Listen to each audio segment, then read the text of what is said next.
Z dynasty movie start होती है और हम कुछ कुंफू वॉरियर्स को देखते हैं जो कि बादलों में उड़ रहे थे। इस जगह का नाम किंग जॉन था, जिनके अंदर बहुत सारे कुंफू स्कूल्स थे और ये सभी लोग एक स्कूल के स्टूडेंट थे।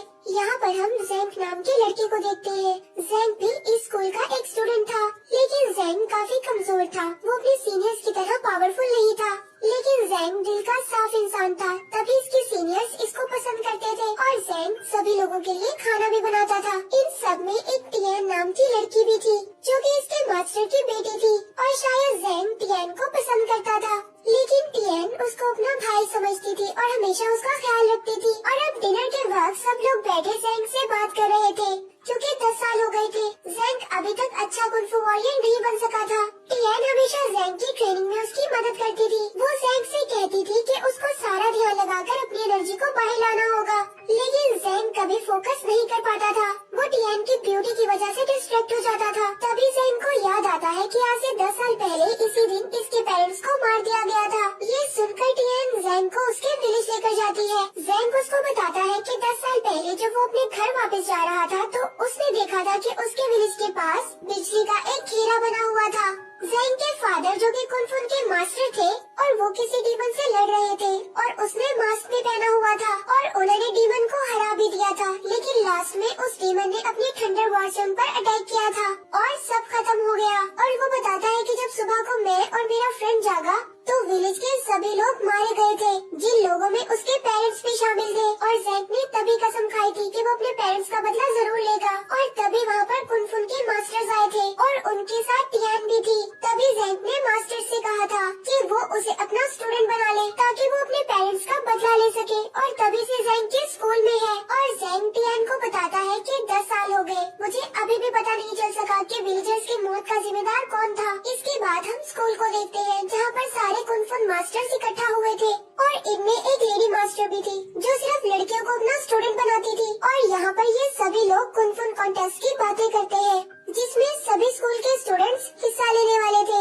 तभी लेडी मास्टर कहती है कि उनकी एक स्टूडेंट शोई भी इस कंपटीशन में हिस्सा लेगी और उसे जीतने से कोई भी नहीं रोक सकता। और अब रात को सभी स्टूडेंट चुपके से शोई की ट्रेनिंग देखने जाते हैं। शोई बहुत ही ज्यादा प्यारी थी, लेकिन बहुत ज्यादा लोगों की वजह से ज़ेंग शोई के सामने आकर गिर जाता है और यहाँ पर शोई ज़ेंग को पनिश करने के लिए कुछ खुजली वाले इंसेक्ट्स को छोड़ देती है। और रात को टियान ज़ेंग की बॉडी पर एक ऑयल लगाती है, जिससे ज़ेंग की खुजली कम हो जाती है। और ये ऑयल बहुत ही मुश्किल से मिलता था, लेकिन टियान फिर भी इसको ढूंढ लाई थी। और अब ज़ेंग ये समझता है कि शायद टियान भी उसको पसंद करती है। और अब अगले दिन ज़ेंग एक नदी पर जाता है और वहाँ पर जाकर किसी को आवाज लगाता है और उस नदी में से एक बड़ा सा ड्रैगन बाहर निकलता है। ज़ेंग कभी कभार इस ड्रैगन से मिलने आता था और इसके लिए बहुत सारा खाना भी लाता था। ज़ेंग अब उस ड्रैगन को बताता है कि वो टियान के सामने उसको सब कुछ बताना चाहता है कि वो उसको पसंद करता है। और नेक्स्ट सीन में हम देखते हैं कि टियान ज़ेंग को अपने फादर की कुंफू बुक्स लाकर देती है,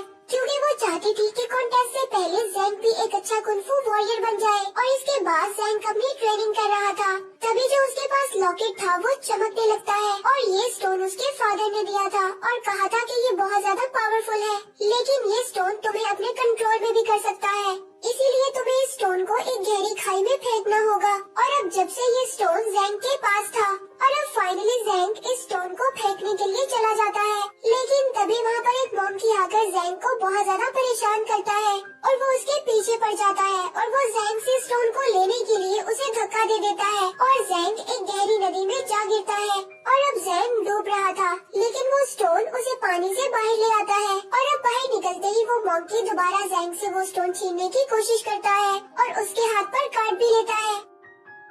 और अब ज़ेंग की बाजू से जो खून निकल रहा था वो स्टोन उसको जज़ब करने लगता है और तभी नदी की गहराई से एक मिस्टीरियस स्टिक बाहर निकलती है और ज़ेंग का स्टोन इस स्टिक में जाकर मिल जाता है, जिससे एक बहुत ही ज्यादा पावरफुल स्टिक तैयार हो जाती है। और ये लोग शायद इसको ब्लड सर्किंग बीट भी कहते हैं। और सभी मास्टर भी इस इंसिडेंट को दूर से देख रहे थे और वो आपस में बात करते हैं कि शायद फिर से ब्लड सर्किंग बीट अपीयर हुई है और अब घोस्ट किंग इसे लेने जरूर आएगा। और दूसरी तरफ यहाँ पर हम घोस्ट किंग और कुछ डीमंस को देखते हैं और अब घोस्ट किंग अपने एक साथी को इस स्टिक को लेने के लिए भेज देता है। फिर से वो मैजिकल स्टिक ज़ेंग के पास आ जाती है और वो मॉन्की को दलदल में धंसने से बचाता है, जिससे वो मॉन्की अब ज़ेंग को परेशान करना बंद कर देता है। और लड़की जैंग पर अटैक करती है और उस मैजिकल स्टिक को चुराने की कोशिश करती है। तभी वहाँ पर शोई और टियान जैंग को बचाने के लिए आ जाती है और वो लड़की वहाँ से भाग जाती है। और तभी जैंग इस बात को नोटिस करता है कि जिस हाथ पर मोंकी ने उसको काटा था वो हाथ अब बिल्कुल ठीक था। और अब इस बात का ये मतलब था कि इस मैजिकल स्टिक में हीलिंग पावर भी थी। लेकिन जैंग इस मैजिकल स्टिक के बारे में किसी को भी कुछ नहीं बताता। और फिर अगले दिन जब जैंग सो रहा था तो वो अनजान लड़की फिर से आती है और वो लड़की फिर से उस स्टिक को चुराने की कोशिश करती है। लेकिन जैसे ही वो उस स्टिक को चुराकर भागती है वो स्टिक उसे दोबारा खींचकर जैंग के पास ले आती है। अब इस बात से ऐसा लगता था कि ये स्टिक जैसे जैंग से जुड़ गई हो। और इसी तरह सुबह हो जाती है और अब वो लड़की जैंग के जागने से वहाँ से भाग जाती है। अब इसके मास्टर्स जैंग को बताते हैं कि वो भी कुंफू कंपटीशन में हिस्सा लेगा। और अब इस न्यूज को सुनकर जैंग बहुत ज्यादा खुश होता है और तभी जैंग का दोस्त भी वहाँ पर आ जाता है जो कि कंपटीशन से जुड़ी कुछ खबर को लाया था। और यहाँ पर हमें पता चलता है कि शायद टियान जैंग के फ्रेंड को पसंद करती थी। और जब जैंग टियान और अपने फ्रेंड को एक साथ देखता है तो वो बहुत ज्यादा उदास हो जाता है और उसका दिल टूट जाता है। तभी वो देखता है कि कुछ लोग उसकी तरफ भागते हुए आ रहे थे। वो लोग दरअसल उसी अनजान लड़की के पीछे भाग रहे थे और इन सबको देखकर जैंग भी वहाँ पर भागने लगता है। और अब वो भागते भागते एक पहाड़ के नीचे जाकर छुप जाते हैं। और अब वो लड़की दोबारा उस मैजिकल स्टिक को चुराने की कोशिश करती है लेकिन वो स्टिक उस लड़की को बेहोश कर देती है। और अब शाम को जैंग उसके लिए खाना बना कर लाता है और अब वो लड़की जैंग को मारने के लिए बिल्कुल तैयार थी। लेकिन जब वो जैंग से बात करती है तो वो अपने इस प्लान को बदल देती है और वो दोनों बहुत अच्छे दोस्त बन जाते हैं और अब वो उसे नहीं मारती। और अब अगले दिन कंपटीशन शुरू होता है और सभी स्टूडेंट जमा हो जाते हैं और अब मास्टर्स उनको बताते हैं कि उनमें से 63 स्टूडेंट्स को बॉल्स के जरिए सेलेक्ट किया जाएगा और जिसके पास भी नंबर 1 वाली बॉल होगी वो सीधा सेकंड राउंड में चला जाएगा। और अब बॉल्स को पकड़ने के लिए सभी कुंफू वॉरियर्स उड़ने लगते हैं लेकिन जैंग उड़ नहीं सकता था। उसको तभी एक बॉल जमीन पर पड़ी हुई मिल जाती है। इससे पहले जैंग उस बॉल को उठाता शोई अपनी बॉल से उसको बदल देती है। अब जैंग को पता चलता है कि उसे नंबर 1 बॉल मिली है। अब उसे इस कंपटीशन में लड़ना नहीं पड़ेगा। अब जैंग शोई से पूछता है कि उसने उसको नंबर 1 वाली बॉल क्यों दी, जिस पर शोई उसको जवाब देती है कि वो लड़कर आगे बढ़ना चाहती है ना कि लक के भरोसे पर। और अब नंबर 1 राउंड शुरू होता है और आधे स्टूडेंट एलिमिनेट हो जाते हैं। और अब शोई इस कंपटीशन को जीतने के लिए बहुत ज्यादा मेहनत कर रही थी जिससे उसकी बॉडी बहुत ज्यादा इंजर्ड होने लगी थी। और उसकी मास्टर उसको कहती है कि वो राउंड 2 में हिस्सा ना ले लेकिन शोई इस बात को नहीं मानती। तभी उसकी मास्टर उसको एक मेडिसिन देती है जिससे वो जल्दी हील हो जाती है। और राउंड 2 में जैंग की भी फाइट होती है लेकिन उसकी स्टिक सामने वाले को खुद ही बेहोश कर देती है और जैंग जीत जाता है। और रात को डिनर के वक्त जैंग को पता चलता है कि उसके और टियान के अलावा इनके स्कूल से कोई भी स्टूडेंट आगे नहीं जा सका। लेकिन वो सभी जैंग के लिए बहुत ज्यादा खुश थे। और अगले दिन कंपटीशन फिर स्टार्ट होता है। यहाँ पर जैंग की फाइट उसके फ्रेंड और शोई की फाइट टियान से होती है। यहाँ पर जैंग अपने फ्रेंड के साथ बहुत अच्छी फाइट करता है और उसको हरा देता है क्योंकि उसे लगता था कि जैंग ने अब तक अपनी मैजिकल पावर को छुपाया हुआ था और जैंग बिल्कुल भी कमजोर नहीं था। अब जैंग को भी अपने फ्रेंड की बात बुरी लग रही थी क्योंकि वो स्टिक की वजह से ही जीत रहा था तो वो अब उस स्टिक को दूर फेंक देता है। दूसरी तरफ शोई टियान को फाइट में हरा देती है और अब जैंग के मास्टर भी उसको डांटते हैं क्योंकि उसने अभी तक अपनी इन पावर्स के बारे में किसी को भी नहीं बताया था। इसके बाद जैंग का मंकी रात को उसे एक नदी के किनारे ले जाता है जहाँ पर शोई बेहोश लेटी हुई थी जो कि बहुत ज्यादा सख्त ट्रेनिंग की वजह से इंजर्ड हो गई थी। जैंग शोई को उसकी मेडिसिन देता है जिससे वो ठीक हो जाती है। और अब शोई भी शायद जैंग को पसंद करने लगी थी क्योंकि अगले दिन दोनों के दरमियान में फाइट थी लेकिन फिर भी जैंग यहाँ पर उसको बचाने आया था। और अगले दिन जैंग के मास्टर उसको कहते हैं कि वो यहाँ तक इस कंपटीशन में आ गया है। इनके स्कूल के लिए बहुत बड़ी बात है। अब जैंग जीते या हारे इससे हमें कोई भी फर्क नहीं पड़ता। बस वो यही चाहते थे कि जैंग को इस फाइट में ज्यादा चोट न लगे। इसके बाद जैंग और शोई की फाइट स्टार्ट हो जाती है और जैंग अपनी स्टिक के बगैर बहुत ज्यादा कमजोर हो गया था और वो बुरी तरह से इंजर्ड भी हो गया था लेकिन फिर भी वो हार मानने के लिए तैयार नहीं था। और अब शोई उस पर दोबारा अटैक करती है और यहाँ पर जैंग की स्टिक दोबारा उसके पास आ जाती है जो कि जैंग बहुत ज्यादा इंजर्ड हो गया था। उस स्टिक के वापस आने की वजह से वो ठीक हो जाता है और अब वो शोई को फाइट में हराने लगता है। और उसकी स्टिक को अब मास्टर भी पहचान लेते हैं कि ये ब्लड सर्किंग बीट है। आखिर में जैंग इस फाइट को जीत ही गया था लेकिन वो शोई को और ज्यादा इंजर्ड नहीं करना चाहता था इसलिए वो जानबूझकर हार जाता है।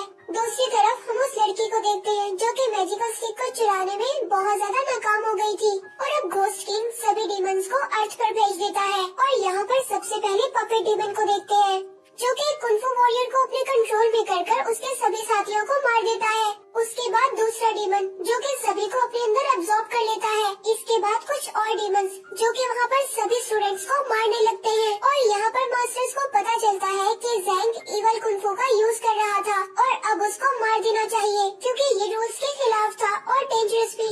तभी ज़ैंग का फ्रेंड यहाँ पर खबर लेकर आता है कि घोस्ट किंग के डीमंस ने सब पर अटैक कर दिया है। इसके बाद ज़ैंग को कैद कर सभी यहाँ से चले जाते हैं, लेकिन तभी वो अनजान लड़की सबको अपने मैजिक से सुलाकर ज़ैंग को यहाँ से आजाद कर लेती है और उसे घोस्ट किंग के पास ले जाती है जो कि उसके फादर थे। और अब घोस्ट किंग ज़ैंग से उस मैजिकल स्टिक को छीन लेता है, लेकिन उस स्टिक में ज़ैंग का ब्लड शामिल था, इसीलिए वो स्टिक दोबारा ज़ैंग के पास चली जाती है और अब घोस्ट किंग ज़ैंग को मारने लगता है। तभी उसकी बेटी उसको रोक लेती है, लेकिन घोस्ट किंग अपनी बेटी को ही बेहोश कर देता है और अब घोस्ट किंग और ज़ैंग में फाइट होने लगती है और ज़ैंग को बचाने के लिए सभी मास्टर्स और स्टूडेंट्स आ जाते हैं। सभी कुंफू वॉरियर्स घोस्ट किंग पर अटैक कर देते हैं, लेकिन घोस्ट किंग उनको मारते जा रहा था। इधर टियान और शोई भी उस लड़की से फाइट कर रही थी, लेकिन ज़ैंग उस लड़की को बचाने की कोशिश करता है, लेकिन वो इंजर्ड हो जाती है। इसके बाद सभी मास्टर अपनी थंडर वॉर से घोस्ट किंग पर अटैक करते हैं और तभी ज़ैंग को याद आता है कि उस दिन भी उसके विलेज पर कुछ ऐसी ही बिजली चमक रही थी जब 10 साल पहले उसके पेरेंट्स और विलेजर्स की मौत हुई, जिसके बाद वो सभी मास्टर्स के साथ मिलकर घोस्ट किंग को हरा देता है और घोस्ट किंग जाते हुए कहता है कि ज़ैंग के पास एक इवल वेपन है जो कि ज़ैंग को अपने कंट्रोल में कर तुम सबको मार देगी। इसके बाद सभी मास्टर ज़ैंग पर अटैक करते हैं, लेकिन ज़ैंग उन सबको हरा देता है। अब ज़ैंग उस स्टिक के कंट्रोल में आकर पूरी तरह से इवल हो गया था और अब ज़ैंग को ये भी समझ आ गया था कि इन मास्टर्स में से किसी एक ने उसके पेरेंट्स को मारा था, जो कि उसी दिन इनके गाँव में इस ब्लड सकिंग ब्रीड को लेने आया था और वो अपने ही मास्टर को मारने जाता है, लेकिन टियान बीच में आ जाती है। अब टियान ज़ैंग को वापस लाने की कोशिश करती है और ज़ैंग टियान की बातों से दोबारा से अपने कंट्रोल में आ गया था और वो शोई के सामने जाकर कहता है कि वो उसे मार दे और लेडी मास्टर की बात सुनते हुए शोई उस पर अटैक कर देती है, लेकिन ज़ैंग का सीनियर मास्टर उसके आगे आकर ज़ैंग को बचा लेता है और खुद मारे जाते हैं। और अब लास्ट में शोई भी ज़ैंग को नहीं मारती और वो कहती है कि वो कहीं दूर चला जाए और अब ज़ैंग उस लड़की को लेकर वहाँ से चला जाता है जो कि घोस्ट की बेटी थी और शायद उसे स्टिक लेने आई थी और मूवी यहीं पर एंड हो जाती है।